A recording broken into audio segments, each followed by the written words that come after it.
जय श्री राधे। आजकल ब्राह्मणों के विरुद्ध विष वमन करने का एक प्रचलन सा हो गया है।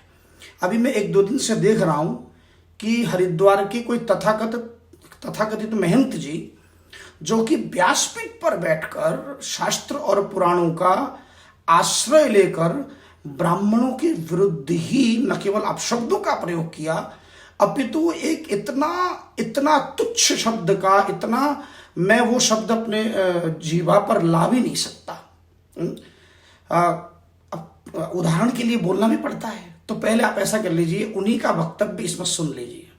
ये मत सोचना कि चलो हमसे नहीं किया जाता इसलिए पंडित से कराना माने भाड़े के टट्टू से काम लेना है। हाँ, ये क्या है? पंडित से कराने का मतलब है भाड़े के टट्टू जानते हो ना? अरे घोड़ा और गधा दोनों के सहयोग से उत्पन्न होने वाला जो प्राणी होता है उसको टट्टू बोलते हैं, खच्चर भी बोलते हैं। उनके आगे संतान नहीं होते। घोड़े गधे के संबंध से बनने वाला जो खच्चर होता है तगड़ा होता है, लेकिन उसकी एक विशेषता है कि जितना वो काम करेगा और उसका आधा तुमको भी करना पड़ेगा। माने उसके पीठ पर सामान तुमको लादना पड़ेगा, उसके मुंह में लगे हुए लगाम को हाथ में पकड़ना पड़ेगा और ले करके जगह पर पहुंचाना पड़ेगा, पीठ से उतारना पड़ेगा, फिर वहां से दूसरा सामान लाद करके फिर लाके यहाँ गिराना पड़ेगा। अपने आप नहीं करेगा। और ये खच्चर से काम लेना और पंडित से काम लेना दोनों लगभग बराबर। आशा करता हूं आपने सुना होगा। अब आप जरा विचार कीजिए, जो व्यक्ति व्यासपीठ पर आसीन हो और भागवत का आश्रय, उसी भागवत में मेरे नारायण क्या कह रहे हैं।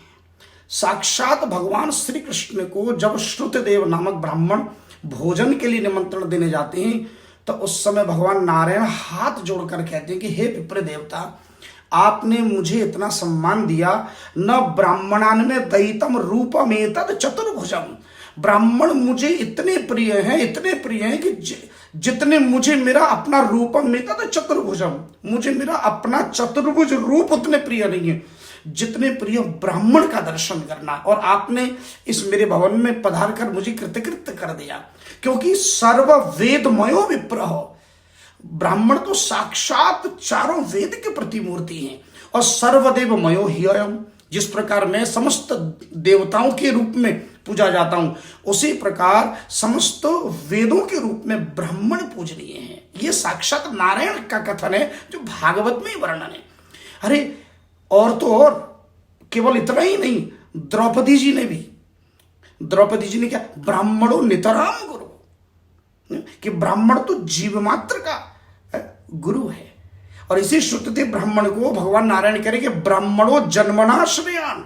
जो लोग ये आक्षेप लगाते हैं कि जन्म से ब्राह्मण थोड़ी सिद्ध होते हैं, जो अच्छा कर्म करेगा वही ब्राह्मण है, उन लोगों के लिए श्री कृष्ण का इस आदेश को जरा देखिए, ब्राह्मणों जन्मनाश्रयान, ये भागवत में लिखित है। ये भागवत का उदाहरण दे रहा हूं मैं। तो अब आप बताइए, ब्राह्मण का जन्म से ही बच्चा जब ब्राह्मण के घर जन्म लेता है तो वह श्रेष्ठ माना जाता है। रही बात कर्म की, तो कर्म तो अश्वत्थामा ने भी किया था, दुष्कर्म है। ब्राह्मणों के पांडवों के 5 पुत्रों का वध किया और उस पर भी भगवान को कहना पड़ा ब्रह्म बंधुर न हंतव्यम। इसके बाद भी ब्राह्मण अवध्य है, वध करने योग्य नहीं है। ठीक है, उसने अपराध किया तो उसको अपराध का दंड दूसरे रूप में दिया जाएगा। दंडनीय तो है, दंड का पात्र तो है, लेकिन वो दंड भी वही भोगेगा, चाहे वो रोगी के रूप में भोगे, शोक के रूप में भोगे, पर कोई उसे न प्रताड़ित करे, ऐसा भगवान का आदेश है द्रौपदी का। अच्छा, अब ब्राह्मण कोई विषय में अलग अलग ऋषि मुनि महात्माओं का क्या कर, शुक्राचार्य जी क्या करें देखिए।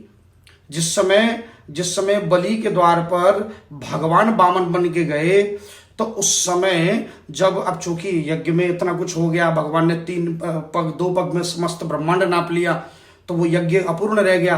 तो उस समय शुक्राचार्य को समझाते हुए कह रहे कि हे विप्र देवता, आपके शिष्य का यज्ञ अपूर्ण नहीं अपितु पूर्ण माना गया। क्यों?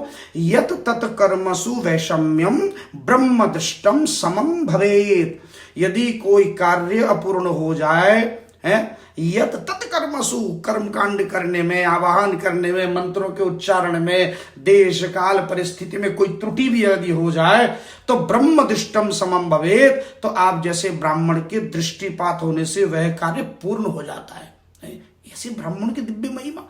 और भृगु जी जिस समय पद प्रहार करके भगवान नारायण के वक्षस्थल पर पद प्रहार करके लौटे तो समस्त ऋषि मुनियों ने पूछा कि तुम्हें ब्रह्मा विष्णु महेश तीनों में सर्वश्रेष्ठ कौन लगे? तो जानते क्या कहा कि सत्वम यस्य प्रिया, ये दशम स्कंद के 89वें अध्याय का 18वां श्लोक, कि सत्वम यस्य प्रिया मूर्तिर ब्राह्मणा सतुष्ट देवता। बोले महाराज मैंने देखा साक्षात सत्य के प्रतिरूप नारायण है, और वो नारायण है जो ब्राह्मणास्तुष्ट देवता, जो ब्राह्मणों को अपना इष्ट मानते हैं। देखिए साक्षात नारायण ब्राह्मणों को इष्ट मान रहे हैं। और इतना ही नहीं, मार्कंडेय ऋषि ने तपस्या करी और भगवान शंकर जब उन्हें दर्शन देने गए तो उस समय मार्कंडेय ऋषि की प्रशंसा करते हुए शंकर जी ने जो शब्द कहा, ये मैं कहता हूं सर्वमान्य है। और ये श्लोक 12वें स्कंद में 10वें अध्याय का 21वां श्लोक है। शंकर जी कह रहे अहम च भगवान ब्रह्मा, अहम च भगवान ब्रह्मा स्वयं च हरिरीश्वर, मैं स्वयं और ब्रह्मा जी और भगवान विष्णु, हम तीनों ब्राह्मणेभ्यो नमस्यामो, हम तीनों ब्राह्मणों को प्रणाम करते हैं। यह श्लोक भी भागवत का यह श्लोक है।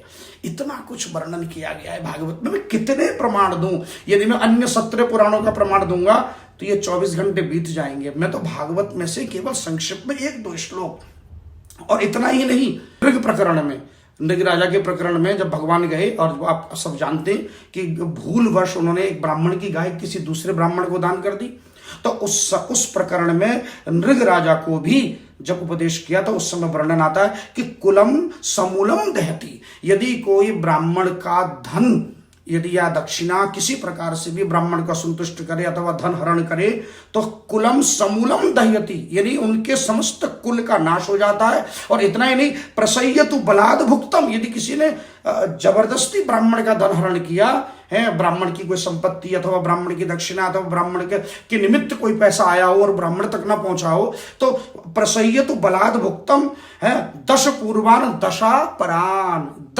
10 पूर्वानी 10 पीढ़ी पहले और 10 पीढ़ी आने वाली 20 पीढ़ी की नाश हो जाए महाराज। ये श्रीमद् भागवत में वर्णन है। और आगे तो कहा यदि कोई ब्राह्मण को लूटता हो, ब्राह्मण का भयंकर अपमान करता हो अथवा ब्राह्मण को पीड़ित करता हो, ब्राह्मण की निंदा करता हो, तो उसके लिए वर्णन आया 60 वर्ष सहस्राणी विष्ठायाम जायते कृमि ही। ये शब्द भी नहीं बोल सकता, विष्ठायाम यानी मलमूत्र की कृमि।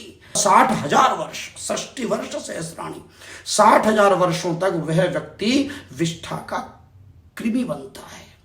अब बताइए, इतना कुछ हम जानकर भी और स्वयं विद्वान होकर भी हम ब्राह्मणों के लिए अनर्गल प्रलाप करते हैं।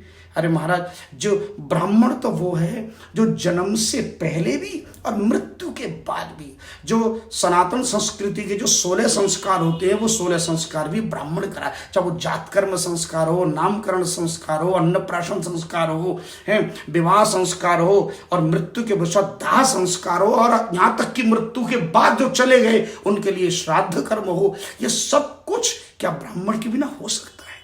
तो ये अनर्गल प्रलाप क्यों? और इतना घृणित शब्द का, इतने नीच शब्द का प्रयोग किया जिसे मैं अपनी जीवा पर बोल भी नहीं सकता। आपने सुन लिया होगा।